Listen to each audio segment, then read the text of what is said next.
1 litre পরিমাপের ক্ষেত্রে কোনটি সঠিক? অর্থাৎ 1 লিটার সমান 1000 সিসি হবে কি, 1 লিটার সমান 1000 মিটার হবে কি, 1 লিটার সমান 1000 মিলিলিটার হবে কি? তো এখানে 4 নম্বরের সঠিক উত্তর ইতিমধ্যেই হয়তো অনেকে পেরে গিয়েছ।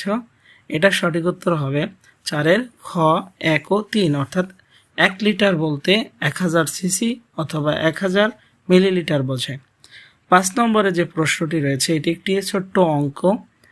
বলছে কোনো বস্তুর ক্ষেত্রফল 50 বর্গমিটার ও উচ্চতা 2 মিটার হলে আয়তন কত? তো 5 নম্বর এই প্রশ্নটির সঠিক উত্তর হবে গ, 100 ঘনমিটার। তো এখন কিভাবে হলো চলো ছোট্ট করে একটু দেখে নিই। তো প্রথমে আমরা দেয়া আছে বলে ক্ষেত্রফল এবং উচ্চতা তুলে দিব, এরপরে আমরা আয়তন সমান একটি সূত্র জানি, সেটা হলো দৈর্ঘ্য গুণ প্রস্থ গুণ উচ্চতা।